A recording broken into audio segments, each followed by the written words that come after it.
사람이 자기는 어떤 사람이고 또 무슨 일을 해야 하는지, 또 조직이나 공동체에서 자기의 위치가, 또 자기의 또 일이 어떤 것인가를 정확히 아는 사람은 지혜로운 자입니다. 그 사람 아주 훌륭한 사람입니다. 우리 종종 신문지상이나 언론에 보면 어떤 참 좋은 일 하는 사람들의 선행이 이렇게 소개가 될 때 있습니다. 그때 그 사람들은 이렇게 말합니다. 마땅히 해야 할 일을 했을 뿐이다 라고 이야기합니다. 당연히 해야 할 일을 했을 뿐이다 라고 이렇게 말합니다. 오히려 그런 말이 더 그의 선행을 더 부각하기도 합니다. 여러분, 군인은 군인으로서 해야 할 일이 있습니다. 군인이 나라를 위하여 수고한 것을 가지고 막 칭찬할 때 내가 뭐 잘했지 라고 하면 안 되죠. 군인으로서 마땅히 해야 할 일입니다. 여러분, 교통경찰이 땡볕에서 교통정리를 하는 거 마땅히 해야 할 일입니다. 그걸 가지고요 우리가 대단하게 보거나 저 사람 훌륭하다 하지 않습니다.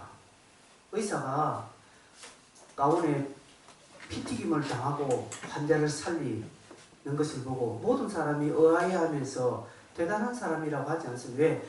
의사로서 마땅히 해야 할 일이기 때문에 그렇습니다. 여러분, 제가 매주 설교를 하고 오면 여러분들이 대단하게 여기고 저를 이렇게 하지 않습니다. 왜? 목사는 당연히 그거에 해야 되니까. 그렇습니다. 여러분, 우리 성도는 당연히 해야 할 일이 있습니다. 성도는 내가 하나님 앞에 어떤 존재이고 무엇을 해야 하는지, 어떤 것들을 감당해야 하는지를 분명히 알아야 합니다. 그런 성도는 복된 성도이고 하나님께 인정함을 받는 성도입니다. 소위 말해서 정체성이라고 하죠. 아이덴티티라고 이야기합니다. 나의 정체성, 나는 어떤 사람인가? 나는 무엇을 해야 하는 사람인가? 나는 지금 어떤 위치에 있는가를 알아야 합니다. 예수님께서 백부장을 칭찬했지요. 백부장이 주님에게 말씀만 하십시오. 주님, 나도 내 밑에 수하가 있고 나도 또 내 위에 또 상관이 있기 때문에 내 위에 상관이 내보고 이리 가라 저리 가라 나는 그렇게 할 것이고 내 밑에 수하들도 내가 이리로 가라 저리로 가면 그들이 합니다. 주님은 내 위 사람이니 나에게 말씀만 하시면 내가 그렇게 하겠다라는 것입니다. 주님은 그것을 굉장하게 높게 하셨고 이스라엘에 이런 믿음 있는 사람은 못 봤다라고 할 정도로 크게 칭찬하셨습니다. 그렇게 하시는 것은 많은 사람들은 자기의 정체성을 놓치고 산다는 것입니다. 어떤 사람은 오만에 빠진 사람이 있습니다. 자기가 뭐가 된 줄 알고 오만하게 구는 사람이 있는가 반면에 어떤 사람은 한없이 자존감이 낮아서 난 아무것도 못해, 난 별것 아니야, 난 안 되라고 하는 사람이 있습니다. 여러분, 그것도 양극단의 사람 다 문제입니다. 정확하게 나는 하나님 앞에 어떤 사람이고 나는 무엇을 해야 하는 사람이고 나는 교회에서 어떤 사람이고 어떤 일을 하지 않은 사람은요 교만할 리도 없고 지나치게 그렇게 자기를 겸양해야 할 이유도 없습니다. 그래서 당당히 하는 겁니다. 그게 경건한 것이고요. 그게 진짜 겸손한 것입니다. 지나치게 빼는 거 겸손 아닙니다. 지나치게 오만하면서 자신하는 거 그것도 아니란 것이죠. 성도는 어떤 사람입니까? 저와 여러분은 어떤 사람입니까? 우리는 무엇을 해야 합니까? 우리는 어떤 상황에서 어떻게 하나님 앞에 서야 하는지를 정확하게 알아야 합니다. 우리 이 질문에 우리가 읽었던 본문이 대답을 해줍니다. 41절 우리 같이 한번 읽어보겠습니다. 41절 다 같이 시작. 사도들은 그 이름을 위하여 능력받는 일에 합당한 자를 여기심을 기뻐하면서 공의 앞을 떠나니라. 사도들은 능력받는 일에 즉 고난받는 것을 합당하게 여기고 기뻐했다라는 것입니다. 능력을 받는 일을 아주 기뻐했다는 것이죠. 제자들은 한마디로 고난받는 것을 이상하게 여기지도 않고 그것을 아주 당연시 여기고 오히려 기뻐했다라는 것이죠. 성령을 받은 제자들은 자신이 어떤 존재이고 무슨 일을 해야 하는지를 정확하게 아주 철저하게 알았다는 말씀입니다. 하나님은 이런 사람들에게 기적을 베푸십니다. 하나님은 이런 사람들에게 주변의 도움을 일으켜 주십니다. 하나님은 이런 사람에게 사람을 통한 역사, 환경을 통한 역사를 하나님은 일으켜 주십니다. 그래서 오늘 본문에 보니까 가말리엘이라는 사람을 통하여서 이 사도들이 도움을 얻게 되죠. 이 하나님의 간섭이라는 것이죠. 즉 주의 손이 함께 한다라는 의미입니다. 여러분, 내가 하나님의 앞에 어떤 존재이고 나는 무엇을 하고 나는 어떤 상황을 어떻게 여겨야 이겨야 하는지를 정확하게 알면 주의 손이 함께합니다. 즉 도움의 손이 함께합니다. 쉽게 말해서 재수 좋은 일이 생긴다 이 말입니다. 여러분, 성도의 세상살이는 편하겠습니까? 아닙니다. 성도가 제대로 신앙생활하면 행복하지 않아요. 세상살이는 행복하지 않습니다. 편하지 않습니다. 불편합니다. 여러분, 예수 제대로 믿으면 세상이 불편합니다. 세상이 나를 불편하게 여깁니다. 예수 믿는 자가 직장에서 예수 믿는 사람처럼 정직하게 하면 사람들을 왕따 시킵니다. 술 한 잔도 못한다 하면서 나를 핍박합니다. 밥 먹을 때 기도할 때 도시락 빼돌리고 합니다. 놀립니다. 예수쟁이라고 욕합니다. 그리고 예수쟁이로서의 삶을 조금 뺐다가게 하면 가차없이 공격을 합니다. 그러기에 성도는 세상살이가 불편합니다. 어떻게 보면 세상 가운데 신앙생활 하기가 녹록지 않습니다. 세상 사람들은 11조 안 합니다. 근데 우리는 11조 해야 됩니다. 불편합니다, 이거. 돈도 없는데, 가뜩이나. 시간도 없는데, 막 저녁기도 나오라고 안 나오면 막 목사 눈에 쌍심질 깨고. 그렇게 하면 불편합니다, 솔직하게. 내가 제대로 신앙생활하면 뭔가 불편해요. 그러나 성도는 믿음으로 세상을 정복하는 자들이기에 이것을 감사로 여깁니다. 그 불편함을 감사로 여기는 것이고 그 불행적인 요소를 기쁘게 여기고 그것을 하나님 앞에 우리가 마땅히 당한 은혜로 여깁니다. 그래서 야고보는 야고보 1장 2절에 이렇게 말하면 우리에게 너희가 여러 가지 시험을 만나거든 너희가 여러 가지 시험을 만나거든 기쁘게 여기라고 말합니다. 기쁘게 뭐하라고요? 여기라고 말합니다. 기쁘지 않습니다. 그죠? 기쁘지 않는데 기쁘게 생각하고 기쁘게 여기라 이 말입니다. 여러분, 세상살이가 불편합니다. 세상살이가 불행합니다. 어떻게 보면 예수 믿는 것 때문에 내가 손해보는 것도 많고 내가 하고 싶은 것도 제대로 못하고 내가 취미생활 이거 하려면 예수 믿는 것 때문에 막 걸리고 그래요. 주일날 좀 마음대로 좀 놀고 가고 싶은데 교회 가야 되는 것 때문에 불편합니다. 근데 이 불편함을 마땅한 것을 여기고 내가 감사로 여기고 이것을 하나님의 은혜로 여기는 것입니다. 세상살이가 행복하고 좋았어가 아니라 마땅히 그렇게 여기는 것입니다. 하나님의 명하신 사명을 따라 살다가 당하는 고난 자체를 우리는 은혜로 또 말씀에 순종하는 것이 감사한 일이기에 이것이 축복이다라고 그렇게 믿습니다.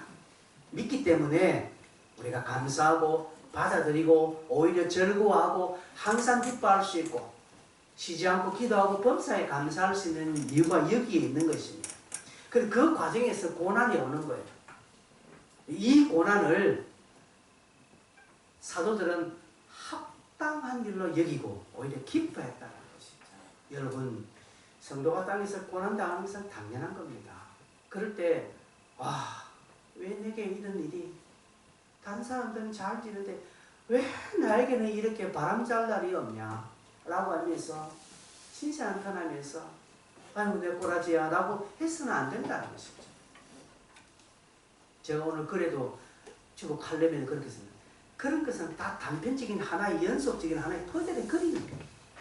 그걸 빼면 전체 그림에 여러분 전체 퍼즐 아시죠? 퍼즐에서 그 그림 하나 딱 보면 고사가 딱 표가 납니다.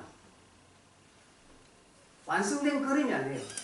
그러나 불편하도 그 그림이 딱 들어가야 전체가 딱 맞아지는 것처럼 내 삶의 이 고난, 지금 이 형편 없었으면 좋겠지만 그러나 전체 인생을 그거 없으면 뭔가 하나 딱 표가 납니다. 그리고 우리는 이것을 믿음으로 잘 받아들여야 합니다. 사도들은 그것을 합당하게 여겼고 오늘 우리도 이것을 합당하게 여겨야 합니다. 그러면 왜 우리에게 이런 고난이 있나요? 뭐 고난에 대한 정의, 고난에 대한 어떤 개념을 설명하는 건 아닙니다. 왜 우리에게 고난이 있을까요? 즉 하나님께서 왜 이런 고난을 우리에게 허락하실까요? 그것은요 복이 되기 때문에 그렇습니다. 두말할 것 없습니다. 복이 되기 때문에 그렇습니다. 마태복음 5장 10절에 보면 의를 위하여 왜? 이게 안 되나? 의를 위하여 핍박받는 자는 복이 있다라고 했어요. 의를 위하여 핍박받는 자는 복이 있다라고 했어요. 천국이 저희 것입니다 라고 말합니다. 베드로전서 3장에도 이런 표현이 있습니다. 베드로도 그런 말을 했습니다. 의를 위하여 고난을 받는 자는 복이 있다라고 했습니다.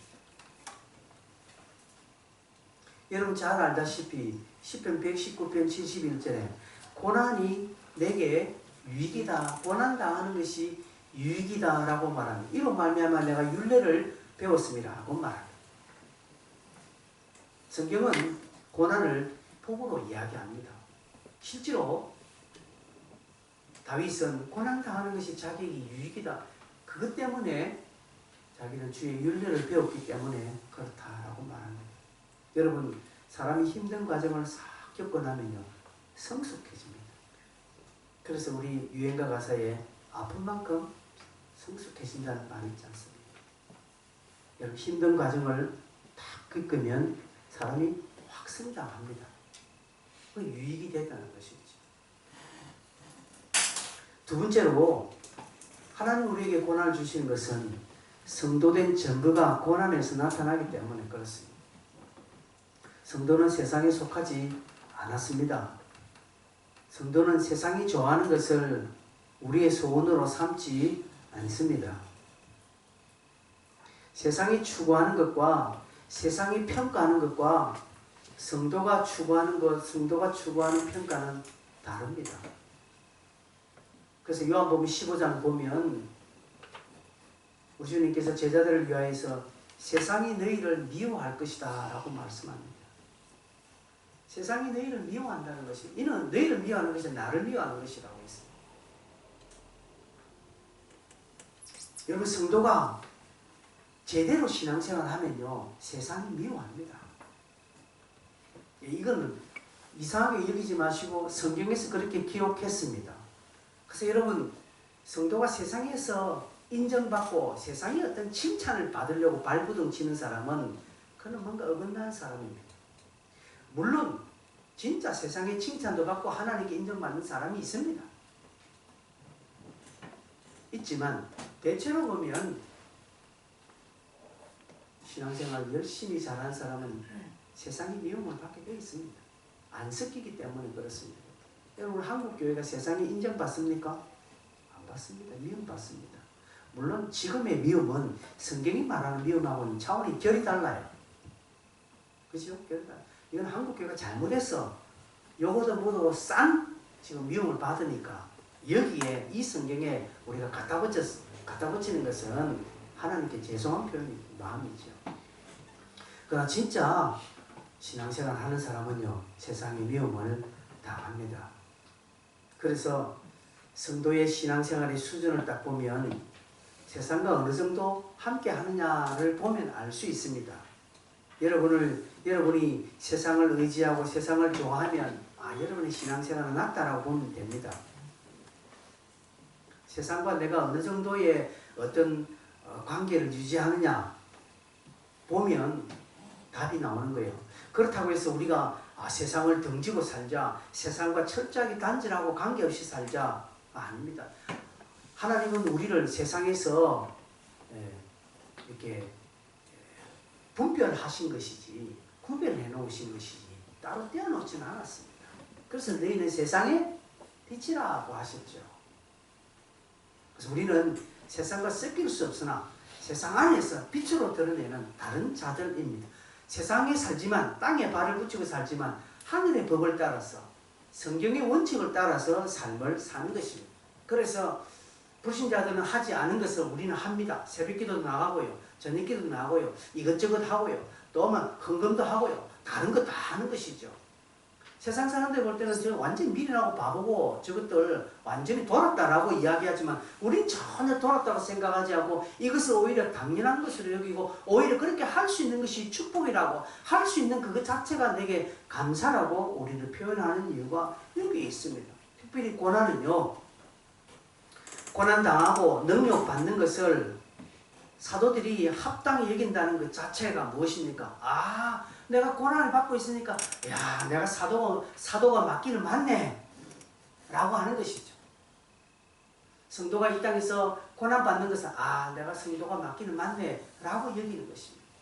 누가 여러분에게 예수 믿는 것 때문에 핍박하고 놀리고 여러분을 왕따시키고 여러분에게 애매하게 여러분의 삶을 힘들게 할 때, 그때마다 내가 성도기는 성도답다 라고 여겨야 하는 것입니다. 그러나 세상이 전혀 그것도 없이 나를 오히려 칭찬하고 예수를 니같이 믿어야 돼. 내 친구인데 저만은 볼통인데 너는 얼마나 융통성 있나. 그래, 예수 믿고 술 한잔 할 수 있는 거지. 내가 알기로는 뭐 술 마시는 게 죄가 아니라며. 그래. 오늘만 주일이가 다음 주 가면 되잖아. 다음 주 네 교회가 오늘 내가 가자. 등등 세상은 그렇게 우리에게 융통을 요구합니다. 그래서 나도 좋다라고 하면 세상은 좋아합니다. 그러면 그 사람의 신앙 수준은 개자반이 되는 거예요. 주님께서 인정하지 않습니다. 왜? 주님께서 한 번도 우리를 위하여 그렇게 세상과 융통성을 부리지 않았기 때문에 그렇습니다. 저와 여러분을 구원하시기 위하여서 주님은 한 번도 세상과 타협하지 않았기 때문에 그렇습니다. 그러기에 우리 또한 그렇게 할 수 없는 것입니다. 성도는 세상의 만족, 세상의 가치를 따라 살아서는 안 됩니다. 익히 여러분이 아는 지금 표현이지만 깊게 새겨야 하고 들어야 합니다. 세상과 짝하면요, 세상과 버하게 살면 고난이 별로 없습니다. 그러나 고난은 별로 없지만 참된 기쁨, 진정한 기쁨은 그에게 없습니다. 그러니 무슨 소리 합니까? 이 사람들은 난 믿음이 자라지 않아요 이렇게 이야기합니다. 이해가 되지 않아요. 당연히 이해가 안 되죠. 그 맛을 모르니. 그러나 그 맛을 본 사람은 이해합니다. 제가 지금 이런 설교를, 이 맛을 아는 사람은 이 설교의 내용을 압니다. 그게 무슨 표현인지 압니다. 그러나 이 경험을 하지 못한 사람은 이 소리를 지금 못 알아들어요. 그러면서 책임을 하나님께 떠드립니다. 난 믿음이 자라지 않는다. 내가 그렇게 했는데 하나님 내 믿음을 주지 않는다. 라고 이렇게 이야기하는 겁니다. 명심하십시오.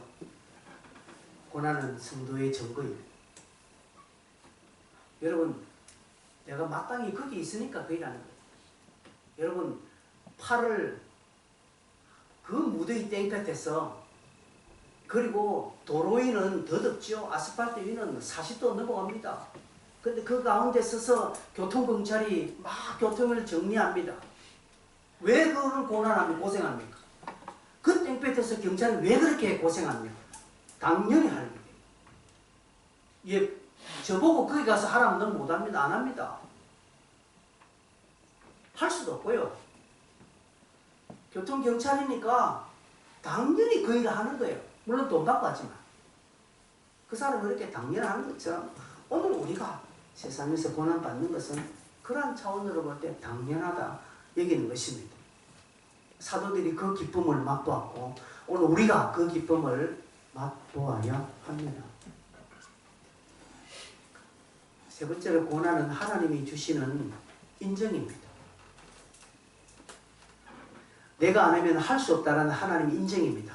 이 일은 너밖에 없다라는 하나님의 복입니다. 하나님이 나를 더 크게 성장하기 위해서 여기에는 네가 꼭 해야 된다. 네가 좀 힘들지. 너가 조금 힘들고 수고스럽더라도 이건 네가 해야 된다라는 하나님의 인정이고 사인이고 하나님의 복입니다. 그래서 고난이 옵니다. 아픔이 올 수 있습니다. 여러분 자녀가 지난번에 제가 말씀드린 성장통이라는 거 있죠. 우리 중고등학생들 12살부터 한 16까지 무릎이 아픈 성장통이 납니다. 당연히 아픈 거예요. 애가 그거 아프다고 해서 부모가 대신할 수 있습니까? 안 그렇습니다. 우리 차주가 발목이 지금 이 자식이 미는 거 우리가 책임 컸죠. 오래됐습니다. 발목 아프다. 이제는 터질 때 터져가지고 이제 수술하게 되는데 그걸 제가 할 수 없습니다. 자식이라고 해서 제가 대신 수술할 수 있습니까? 못합니다. 본인이 해야 합니다. 여러분 나의 성장은 누가 대신할 수 없습니다. 여러분의 믿음의 성장을 원하십니까? 여러분 믿음이 자라고 싶습니까? 반드시 자라는 데서는 대가가 있습니다. 이 대가는 누가 할 수 없습니다. 대가 없이 성장하고 싶다. 아 나는 믿음이 자라지 않아요. 예, 그 사람은 믿음이 자라는 것에 필요한 그 토양이 되고 영양분이 되는 고난 대가를 치르지 않았기 때문에 그렇습니다. 그래서 안 자랍니다. 근데 그거 없이 잘하고 싶다? 공부 안 하고 성적은 좋게 나오고 싶다는 거 똑같습니다. 공부 안 하고는요. 피땀 나는 공부 안 하고는 좋은 성적 얻을 수 없는 것처럼 믿음의 성장은 나의 고난과 나의 헌신과 나의 삶의 대가가 반드시 필요합니다. 그래서 성경에는 울며 씨를 뿌리는 자가 기쁨으로 단을 거둔다라고 이야기하는 것처럼 저와 여러분의 그런 고난이 필요합니다. 내가 이룰 때 힘들지만 내가 그 고난을 이룰 때 진정한 성장이 있습니다. 여러분 물어보겠습니다. 오늘 진짜 오늘 이 주일을 이번 한 주가 막 오매불만 기다렸다고 오신 분 손 들어보세요. 성지은 씨가 있고 나머지 분들은 손 드신 분들이지만 오매불만 주일이 기다려졌어. 그래서 막 주일 아침에 막 눈이 벌떡 뜨지고 그래서 빨리 교회 오고 싶고 한 사람이 과연 우리 가운데 몇 명이 있습니까? 눈 뜨고 보니까 평상시에도 오 주일이네 하면서 우다닥 하고 막 성경책 어디 있노 막 찾고 막 성경책 안 찾지. 우리 다 교회 다니는 성경책 있고 요즘 뭐 폰 있으니까 다 있고 그렇게 오신 분 있습니다. 보니까 있네요.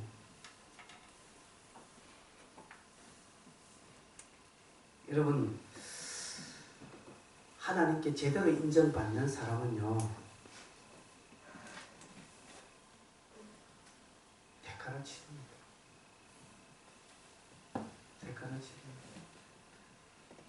이 자리에 오신 여러분은 충분히 대가를 치르신 분이라고 저는 확신합니다. 이 자리에 정말 오신 분들.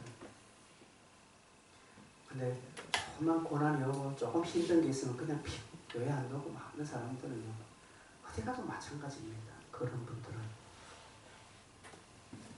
하나님께서는 사도들에게 이런 능력을 준비해 주셨습니다. 그렇죠? 누가 대신할 수 없습니다. 사도들이 통과를 해야 합니다. 사도들은 이 고난을 기쁘게 또한 여겼고요. 결국 사도들은 최종적으로 순교한 자리까지 다 갔습니다. 왜? 기쁘게 여기기 때문에 순교한 자리로 갔다라는 사실입니다. 여러분, 사람은 자기가 기쁘게 여기는 일을 갑니다. 거기에 돈을 투자합니다. 거기에 헌신합니다. 내가 기쁘게 여기는 것입니다. 그래서 여러분의 가치는 여러분이 돈이 가는 곳에 있습니다. 여러분 어디에 돈을 제일 많이 씁니까? 거기에 가치가 있습니다.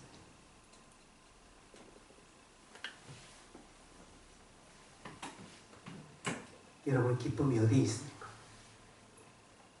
세상에 인정이 있습니까?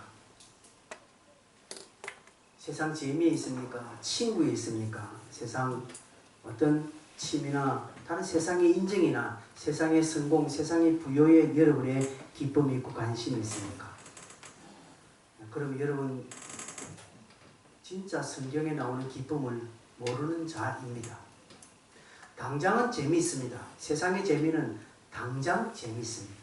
마치 마약과 같이 그 순간은 굉장한 희열을 줍니다. 끝나고 나면 헤매는 것이죠. 또 찾아야 됩니다. 마약은요, 그 마약이 떨어지면 사람이 제대로 사람 행동할 수 없지 않습니까? 그 약을 찾아서 막 다닙니다. 허무하게 되는 것이죠. 하나님은 오늘 저와 여러분에게 뭔가 요구하는 것이 있습니다. 하나님은 오늘 나에게 그 일들을 맡기십니다.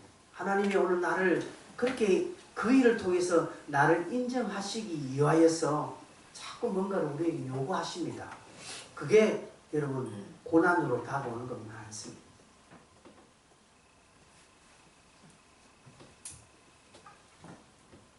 그것을 미루면요 손해입니다.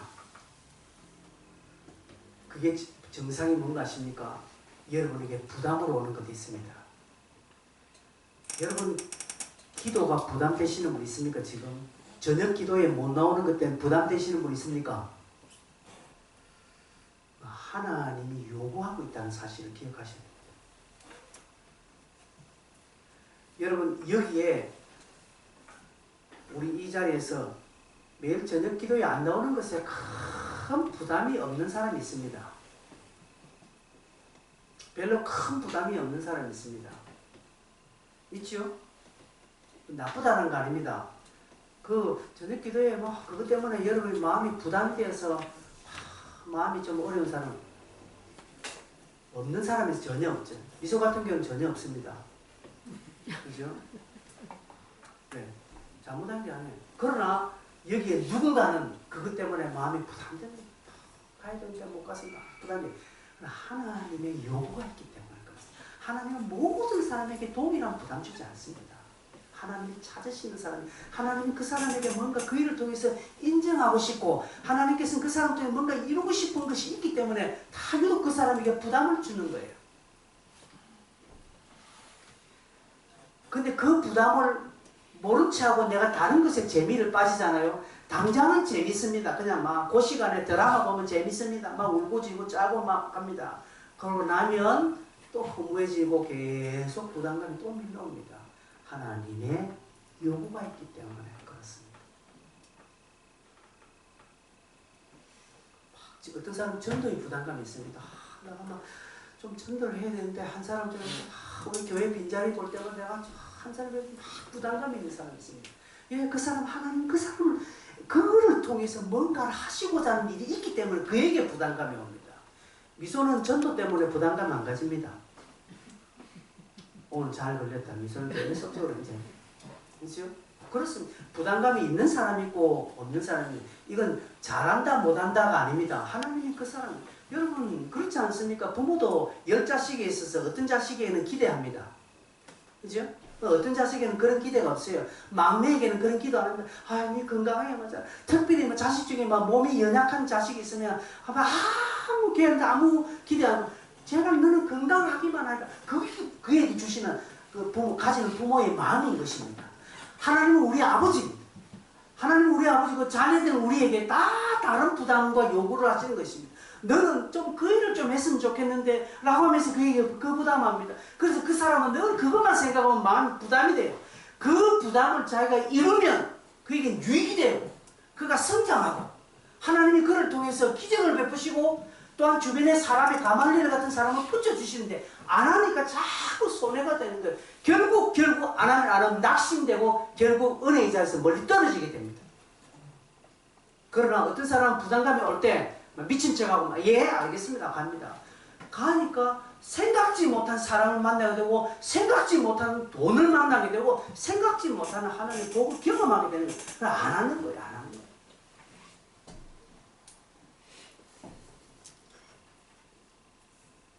어제 요 며칠 전에 제가 지난 수요일부터 다음 주 월요일날 이 노예 때문에 막 굉장히 제가 스트레스 받고 막 그랬습니다. 준비 때문에. 근데 제가 하나 결론은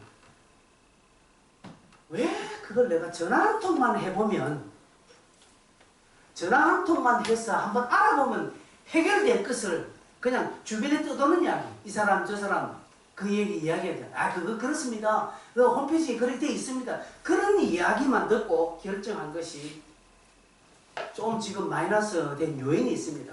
내가 직접 뭐 시청에 방역 직원에게 내가 전화를 통해서 물어보면 끝나는 건데 그거 안 묻고 그냥 주변에 좀 알고 있는 사람들 그 이야기를 듣고 하는 바람에 곤란하게 돼 있는 거예요.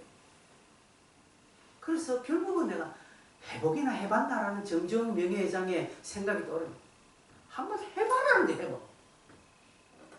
안 해보고 안 된다, 힘들다, 어렵다라고 하는 것이죠. 우리가 아버지에게 그렇게 하고 있다는 것이죠. 우리 아버지는 여러분이 힘든 거 알아요. 여러분의 삶에 바쁜 거 알아요. 기도할 틈이 없다는 것도 아시고요. 여러분의 건강감 그럼에도 요구하고 부담감 주는 것은 네가 일하면 내가 네게 하나님이 되어줄게 라고 하나님이 그렇게 요구하시는데 우리는 그걸 부담스럽게 여기고 안 한다는 것이 그러니 계속 내 삶에는 마이너스가 되고 손해가 되는 거예요. 여러분 지금 순종하세요. 지금 부탁합니다. 지금 순종하십시오.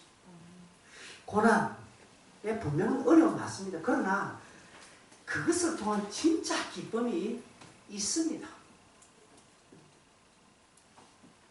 여러분 그렇게 살면 진짜 참된 기쁨을 누립니다. 여러분 오늘 주일에 한번 빠져보세요. 마음 편하겠습니까 여러분? 주일날 내가 교회 안 가고 예배 안 드리는데도 마음 편한 사람은 택한 자가 아닐 수 있습니다. 그러나 성도는 주일 예배 빠지면요 어떤 일 때문에 무슨 합당한 일 때문에 주일을 빠졌더라도 그곳에 있을 때 마음이 좀 불편해요. 내가 뭐 합당한 일 때문에 주일날 너가 시험 칠 때 마음 편하더나 예배 빠면서 지난번 토익 시험 칠 때 유성아 눈빛을 보니까 편한 눈치 진홍이는 불편해서 시험 치지만 그래도 아 지금 예배 시간이구나 하는 이런 약간의 의식이 되잖아요. 네, 그게 마땅한 것입니다. 그런 삶을 살고 하나님의 어떤 주시는 것들을 기쁘게 여기고 감당하려고 발버둥치는 성도들에게는 땅의 위로가 일어납니다. 도움이 일어나는 거예요. 어떤 것입니까? 사도들이 그렇게 합당히 여기니까 오늘 본문 34절에 가말리엘은 율법 교사로 모든 백성 가운데 존경을 받는 자라고만 율법 교사인 가말리엘이 일어납니다. 그러면서 35절에 야 이 사람들아 너희가 이 사람들에게 대하여 어떻게 하는지 지금 너희도 좀 조심해라. 왜? 36절에 예전에 드다가 일어나서 데모 안 했나? 드다가 일어나서 사람을 선전해가서 막 데모하다가 한 400명이 그를 묵 따르더니 막 드다가 죽어보니까 뭐 온데간데 없고 다 사라지는 것을 너희 모르냐?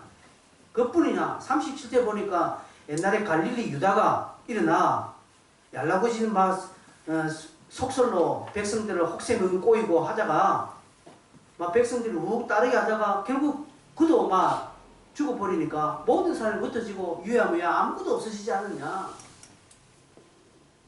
드다나 유다나 반짝으로 뭔가 하려다가 백성들을 막 몰고 여론몰이 하다가 뭔가 좀 반짝하게 결국 막 다 사라지고 없는 것을 우리가 경험하지 않느냐. 이 예수교도 지금 예수라는 사람 저 베드로나 요한 저들이 지금 사도들이 지금 반짝하고 있는데 가만히 한번 두고 보자. 두고 보면 이 진짜 하나님께 났으면 일어나는 것이고 옛날 드다나 유다처럼 반짝으로 하다가 막 여론몰이 한번 하다가 사라질 수 있으니 좀 기다려보자. 왜 애꿎하게 막 지금 막 너희들 손에 피 묻히려 하냐. 좀 기다려보자. 우리가 손대지 말고 코 풀 수 있다. 라는 이런 제 이야기를 합니다. 근데 그 말이 맥혀 들었습니다. 40절에 보니까 그들이 옳게 여겼다는 것이. 왜? 율법 교사 가말리엘이 백성들이 신망을 받는, 존경받는 지도자요, 어른이니까 어른이 한마디 하는 거예요. 우리도 노예에 가면 은퇴 목사 아주 큰 어른이 있죠. 그것도 좀 많은 노예원들에게, 목사님들, 젊은 후배들에게 좀 이렇게 신망을 받는 어떤 목사님이 나와서 노예 와서 이렇게 다 한 번씩 하면 이거는 이렇게 합시다 라고 하면 모든 후배들이 예 따릅니다. 우리 교회도 그렇습니다. 어른이 신망을 받는 어른이 한마디 하면요 따릅니다. 가말리엘이 그런 자입니다. 그래서 제자들이 풀려나게 됩니다. 여러분 이런 것들을 보면서 하나님은 요소요소에 하나님의 도구들을 많이 신경놨습니다. 뭐 신자든 불신자든 관계없이 때로는 불신자들을 통하여서 교회를 돕도록 합니다. 즉 하나님 그들을 사용하십니다. 제 주변에 그런 이야기 많습니다. 저 남순동이에요. 제가 옛날 전도사 때 있던 그 어떤 목사님은 어떤 할머니 짐을 좀 들어줬어요. 우연찮게 짐을 들었는데 그것도 한 번도 아니고 2번 정도 이렇게 뭐 의도한 게 아니라 그 할머니를 의도치 않게 2번이나 그 목사님이 짐을 좀 들어 도와줬어요. 그 할머니가 그 근처 유명한 절에 불자인데 할머니가 나중에 알고 이 목사님이라고 자기 건물을 그 목사님이 줘버렸어요. 그래서 절에 중들이 내려와서 데모하고 왜 절에 안 바치고 그 교회에 줬냐고 그 할머니가 너희는 내한테 뭐 했냐는 거지. 할머니도 안 가게 그냥 그 목사님에게 그 이야기를 듣고 나도 주변에 할머니들을 다 이렇게 살핍니다. 도와줄 할머니가 요새 안 계세요. 안 보여. 뭔가 좀 도와주고 싶은데 하나님은 모릅니다. 여러분. 하나님 모릅니다. 저 대전에 계룡산 밑에 학봉교회라고 있습니다. 학봉교회. 돌로 지은 예쁜 교회입니다. 거기는 돌로 진짜 그냥 자연 돌로 예쁘게 지은 건데 제일 교포가 그냥 주변에 와서 여행하다가 그 가난한 학봉교회 보고 그 잠시 그 15 마음에 들어서 그거 예수님은 제일 교포가 20억을 들여서 그 교회를 지어졌습니다. 여러분 세상에는 이런 일들이 많습니다. 누구에게 그런 일이 날 거예요. 그런데 아무에게 그 일이 나지 않고 고난이 복이라는 사실을 믿고 고난은 내가 성도된 증거라는 사실을 내가 믿고 감사하고 고난을 통해서 하나님 내게 뭔가 지금 하실 일이 있다는 그 하나님의 하실 일을 내게 오는 부담감을 내가 그것을 하나님의 기쁨으로 이루어 드리려고 노력하는 그 사람에게 이런 도움의 손이 오는 것입니다. 하나님은 성도들이 이 땅에서 고생당하고 성도들이 어려워하는 것을 하나님 원치 않습니다. 예레미야에게 3장 33절을 보면 예레미야 애가 3장 33절을 보면 주께서 인생으로 고생하며 근심하게 하심이 본심이 안심이라고 말합니다. 여러분 사람이 성도가 땅에서 고생하고 근심하는 거 하나님의 본심이 아니라고 합니다. 성경에 그렇게 나와 있어요. 그런데 왜 그러면 하나님이 고생 주십니까? 고난하게 하십니까? 이유는 방금 3가지 설명한 것입니다. 하나님은 복음이 중단되는 것을 원하지 않으시기 때문에 옥에 있는 제자들을 꺼내내셨죠. 단순하게 그들의 고난을 해결해 주시는 것이 아니라 하나님의 일들이 끊어지지 않게 됩니다. 즉 여러분을 통하여서 하나님의 기쁨과 여러분을 통해서 하나님의 하실 일이 끊어지지 않기 위해서 하나님이 여러분에게 은혜를 주시는 것입니다. 은혜를 주시는 그 과정에 여러분 고난이 오는 것입니다. 제자들에게 막 속시원히 은혜 주시지. 왜 감옥에 갇히고 매를 맞는 고난을 주십니까? 그렇게 해서 빼낼 때 은혜가 더욱더 가증되고요. 하나님의 뜻이 더 크게 드러나는 것입니다. 하나님은 자기의 사역이 흐지부지하게 드러났다가 흐지부지하게 살아나게 하시는 거 아닙니다. 그러면 주님의 십자가를 그렇게 공개적으로 하지 않지요. 하나님은 저와 여러분 우리 교회 한국교회든 간에 하나님이 하시는 일들은 모든 백성들이 다 노력하시기를 원하시는 것입니다. 그런데 우리는 잠잠하라는 것이죠. 우리는 특공대처럼 일하는 것입니다. 내가 예수 믿는 것을 아무도 알게 하지 말라. 이렇게 가는 거예요. 아니라는 사실입니다. 그래서 여러분이 기도하고 여러분이 마음에 부담 오는 거, 내가 성경을 읽어야 되겠다. 내가 기도 좀 해야 되겠다. 내가 열심히 찬양하겠다. 내가 정말 해야겠다. 이런 부담이 올 때마다 고기 잘리자 흔들지 마시고 하나님이 내게 뭔가를 요구하시고 이를 통해서 하나님이 내게 뭔가 주시기를 원하시는 것이 있으시구나 그렇게 믿으시고 오히려 감사하고 예 주님 이래도 한평생 저래도 한평생 뭐 돈이 있어도 살고 없어도 제가 그동안 살았습니다. 하나님 책임져 주시고 믿음으로 확 갈 때 그렇게 했더니 희한하게 환경이 열리고 희한하게 사람이 먹고 희한하게 여러분에게 좋은 것들이 생기는 것입니다. 근데 그런 거 썩 없이 그냥 교회 와서 사는 내 잘되게 해주세요 하면 하나님도 안 쏘가요. 그런 자들에게 이런 은혜가 임하는 것입니다. 그렇게 해서 사람이 자라는 것입니다.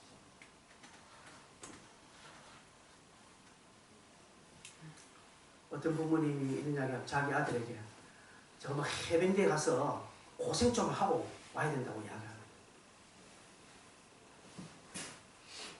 부모는 부모지. 부모가 무슨 자식의 고생을 우리의 해변대는 특수부대 가가지고 완전히 고생한 사람들. 왜 그러면 애를 자기 애를 그렇게 고생하는 데 보내려고 합니까?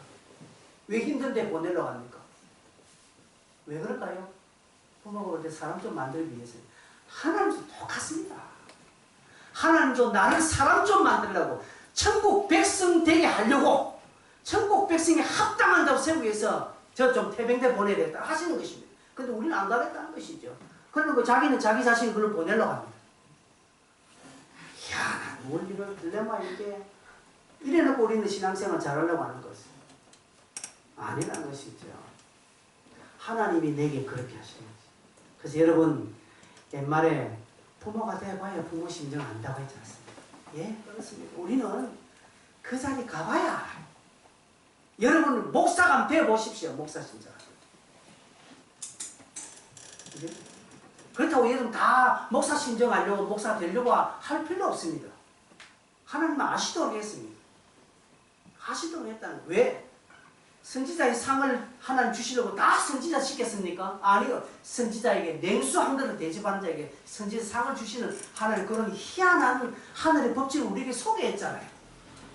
여러분이 저를 위해서 기도하시고 저에게 냉수 한 그릇 주시면 목사의 상을 같이 받는 것입니다. 같은 마음을 품고 같이 가면요. 알아야 되는 것입니다. 하나님은 그걸 하기 위해서 했다는 것이죠.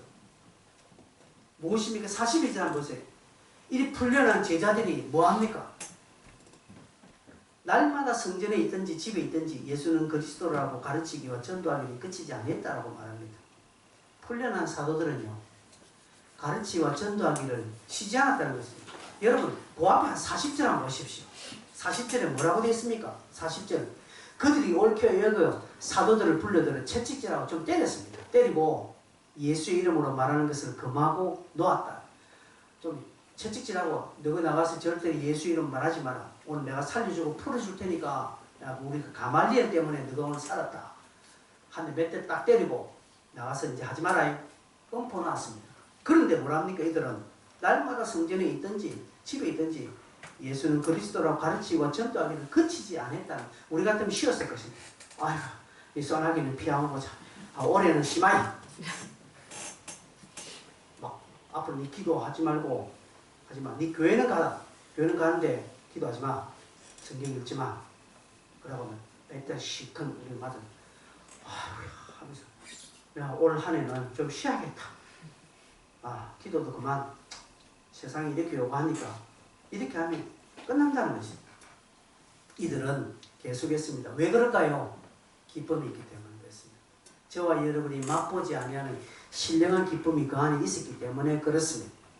그래서 아까도 이야기했지만 사람들은 기쁨에 목을 맵니다. 자기가 좋아하는 것에 목을 맵니다. 자기가 좋아하는 것은 어떻게 하든 시간 만듭니다.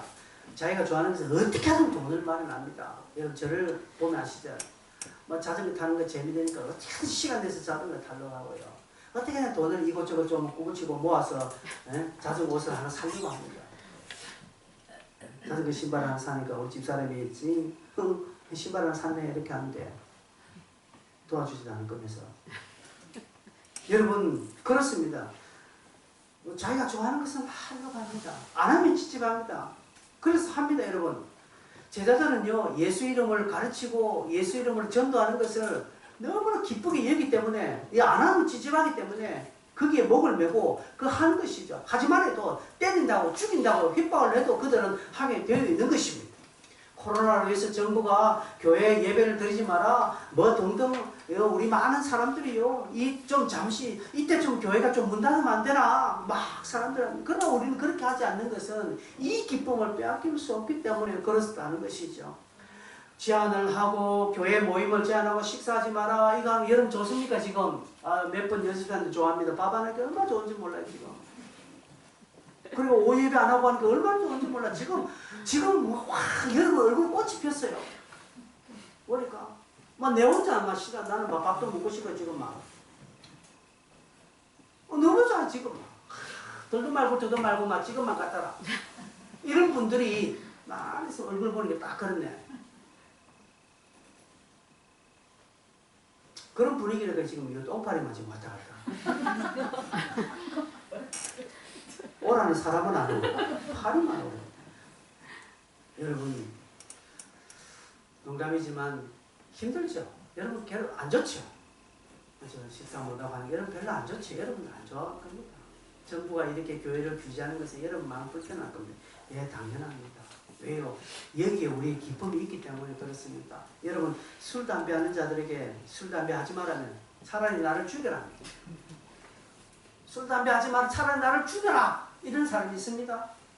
우리가 똑같이 예배하지 말고 모임하지 마라 하면 차라리 우리 죽여라는 말과 똑같이 그것이 들려야 합니다. 그렇게 들려야 합니다. 그 말이라고 우리는 이야기해야 합니다. 예배하지 마라. 기도하지 마라. 성경 읽지 마라. 전도하지 마라. 헌신하지 마라. 섬기지 마라. 이 표현은요. 차라리 내보고 죽으라는 말과 똑같다라고 저와 여러분 그렇게 말해야 합니다. 그 말이라는 것이죠.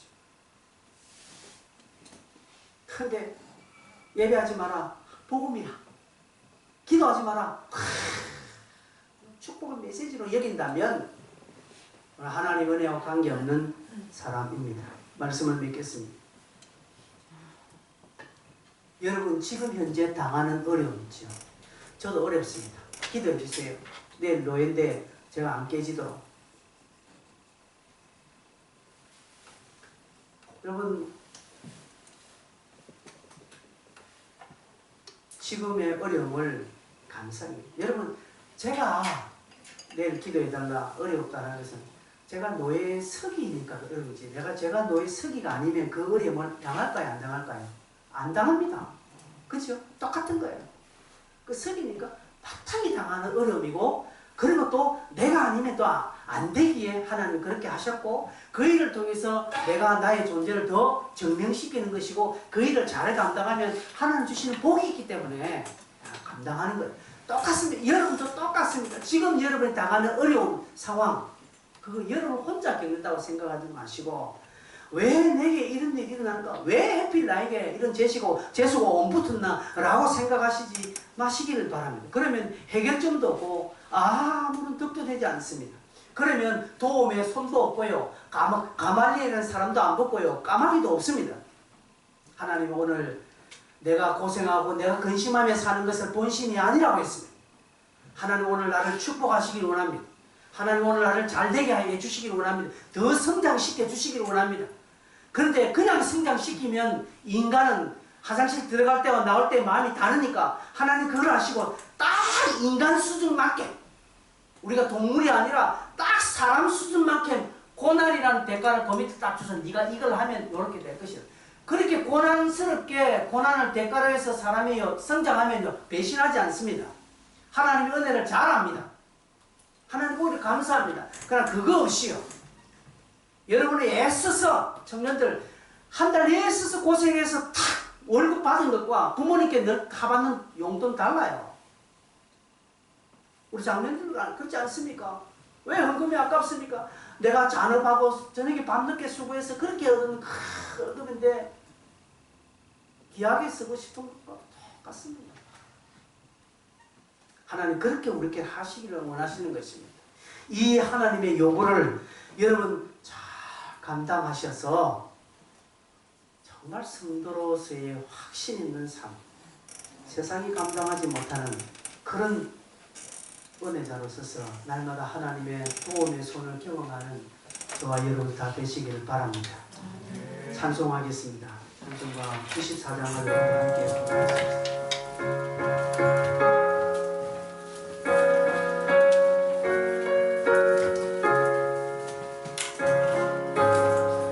1절만 찬송하겠습니다. 1절만요.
말씀을 생각하시면서 함께 기도하겠습니다.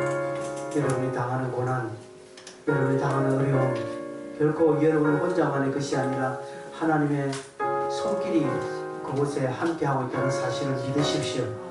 그리고 이 시간 하나님, 내가 나에게 오는 부담감, 나에게 오는 것 그냥 부담만 안고 살면 손해밖에 없으니 감당하겠습니다. 하나님, 내가 감당하겠습니다. 조건 없이 내가 감당하니 힘 주십시오. 감당할 수 힘 달라고 같이 한번 말씀을 적용하면서 동성을 한번 기도하겠습니다. 주여